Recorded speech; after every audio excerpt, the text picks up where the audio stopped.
05010360 dari Program Studi Manajemen Bisnis Syariah Fakultas Ekonomi dan Bisnis Islam IAIN Kendari.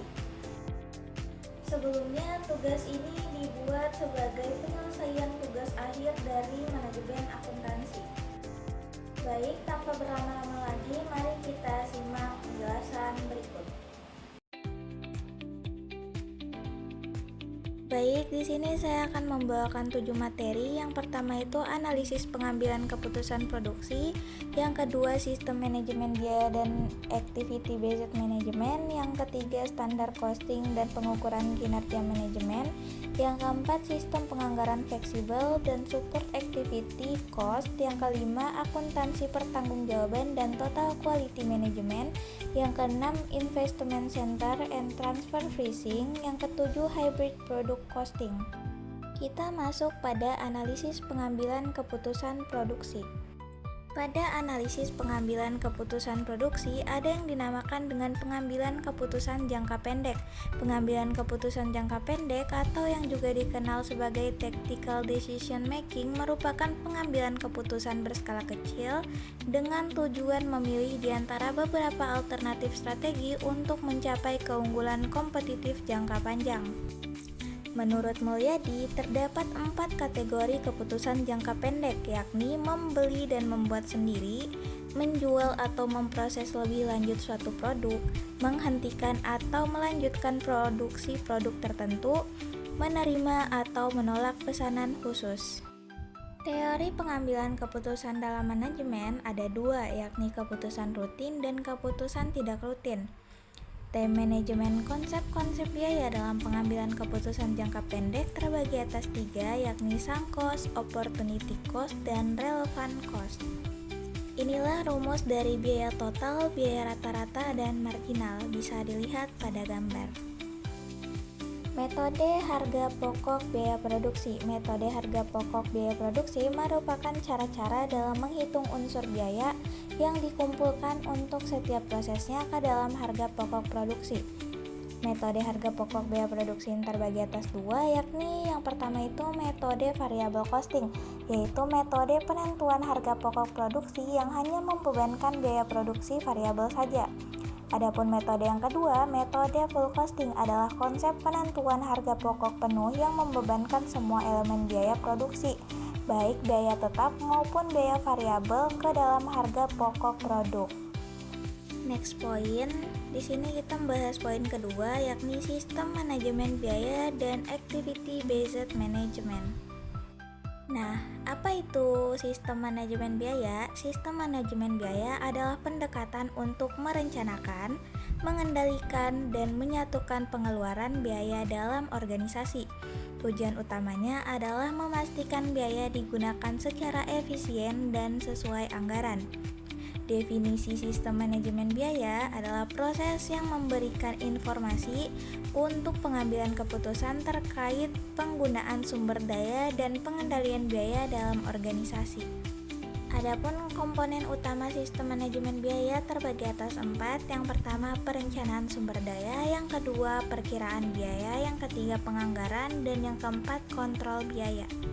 Strategi cost management atau SCM terbagi atas 3, yakni yang pertama analisis posisi strategi, yang kedua analisis pendorong biaya, dan yang ketiga analisis rantai nilai.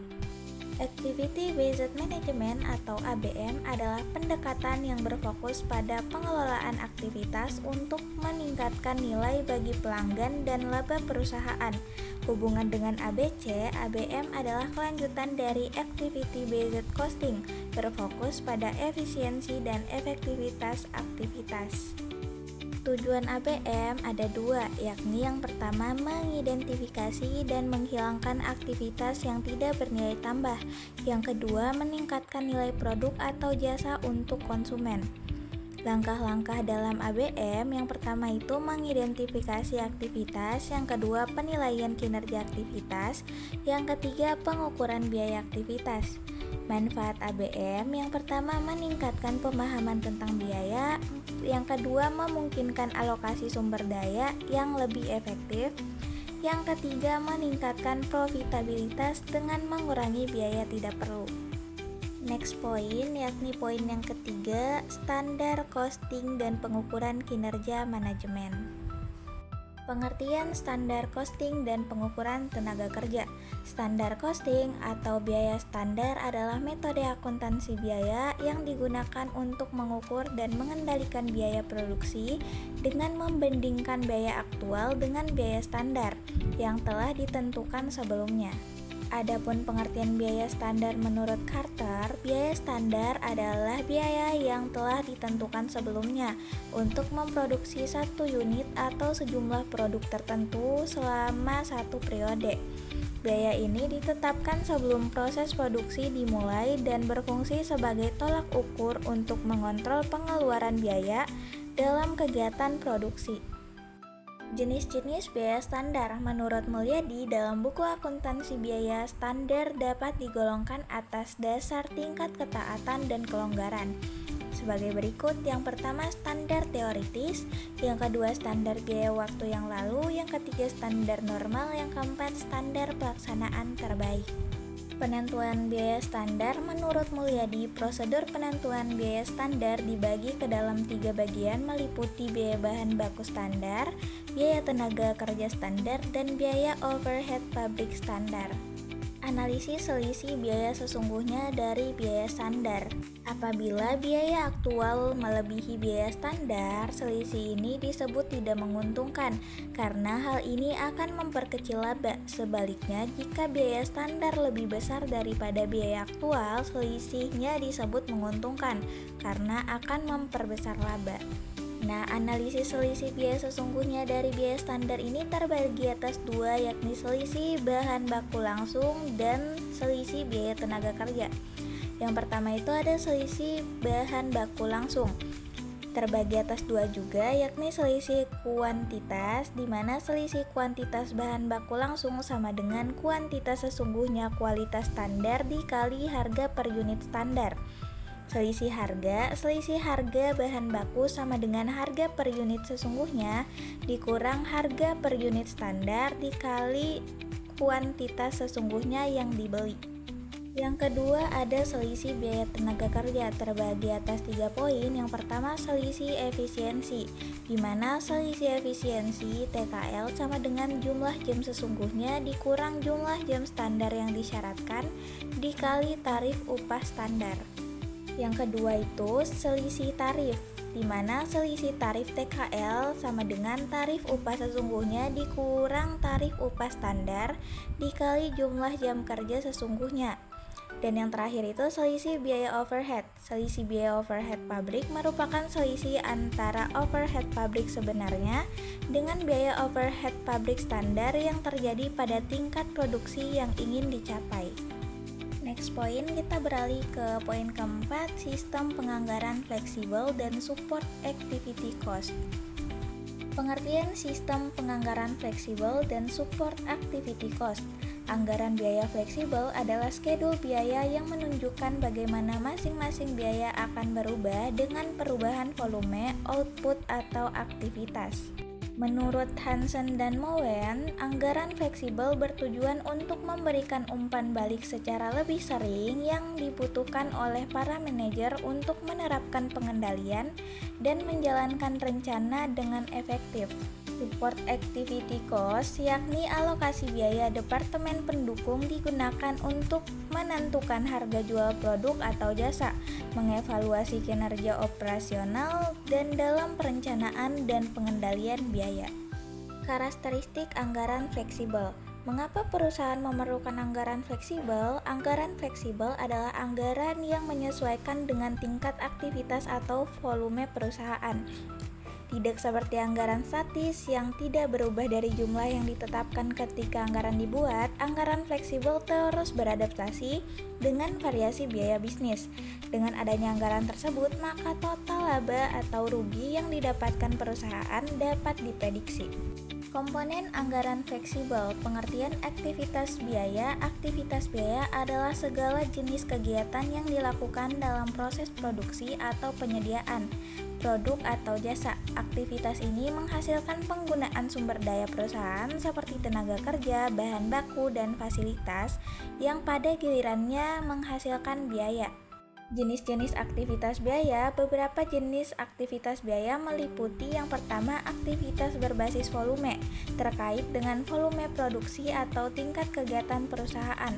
Yang kedua, aktivitas berbasis waktu, terkait dengan waktu yang dihabiskan untuk melakukan aktivitas tertentu. Yang ketiga, aktivitas berbasis produk, terkait dengan karakteristik produk atau jasa yang dihasilkan. Yang terakhir itu aktivitas berbasis pelanggan, terkait dengan kebutuhan dan permintaan pelanggan, relevansi dengan penganggaran fleksibel.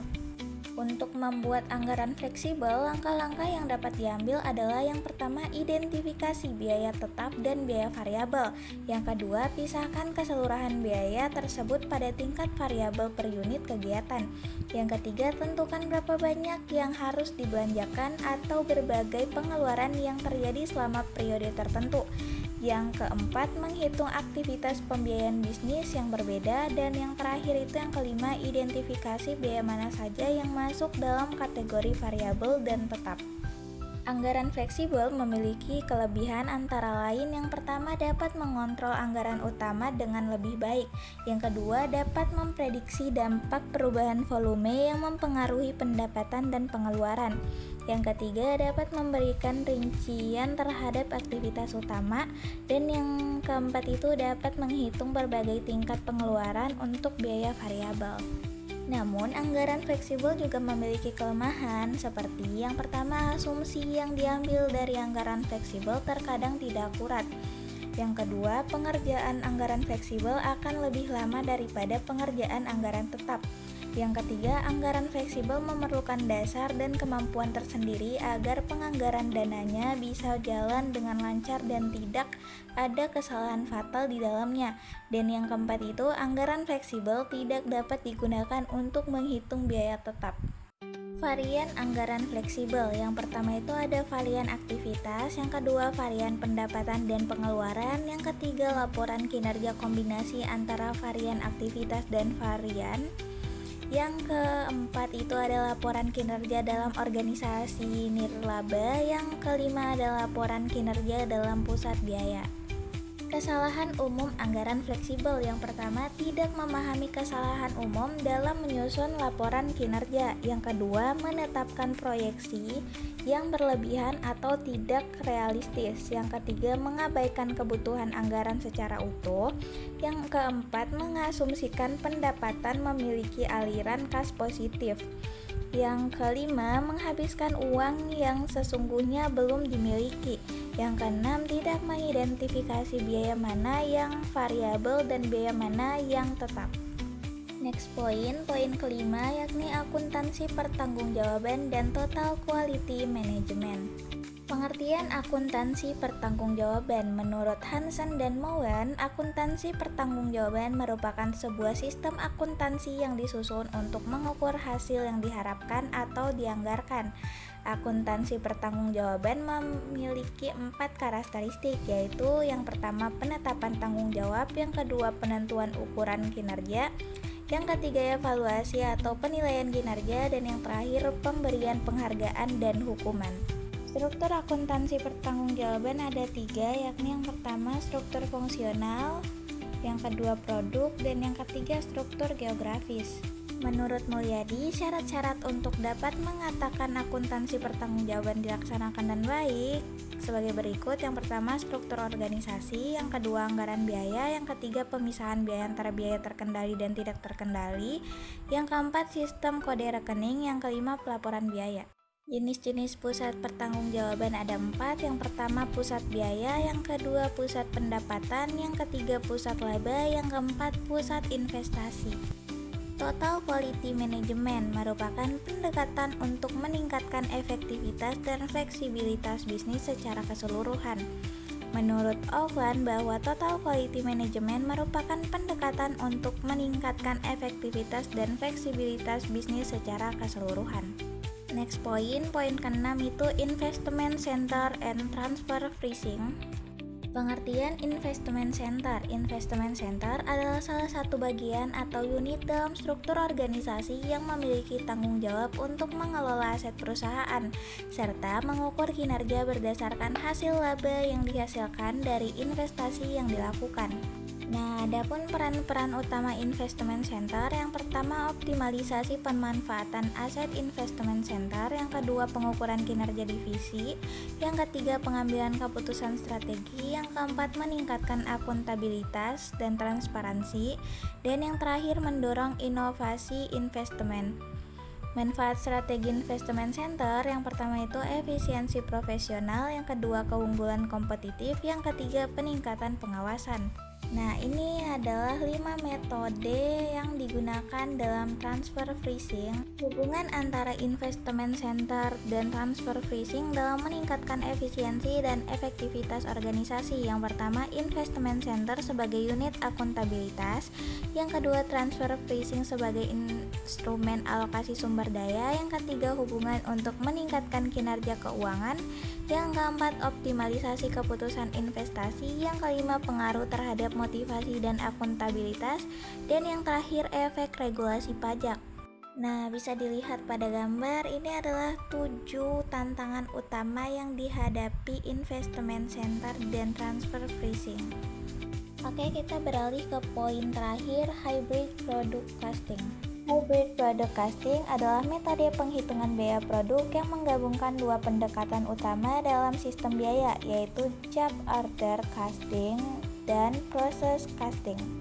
Karakteristik hybrid product costing, yang pertama penggabungan dua sistem biaya, yang kedua fleksibilitas dalam penanganan berbagai jenis produk, yang ketiga pengalokasian biaya berdasarkan sumber yang tepat, yang keempat pengendalian biaya yang lebih akurat, yang kelima dapat meningkatkan akurasi penetapan harga jual, dan yang terakhir menyediakan informasi yang diperlukan untuk pengambilan keputusan. Penerapan hybrid product costing, yang pertama definisi dan tujuan penerapan hybrid product costing, yang kedua langkah-langkah penerapan hybrid product costing, yang ketiga keuntungan penerapan hybrid product costing, yang keempat tantangan dalam penerapan hybrid product costing, yang kelima studi kasus penerapan hybrid product costing. Oke, itulah pembawaan materi dari saya, kurang dan lebihnya mohon dimaafkan. Thanks for listening. Wassalamualaikum warahmatullahi wabarakatuh.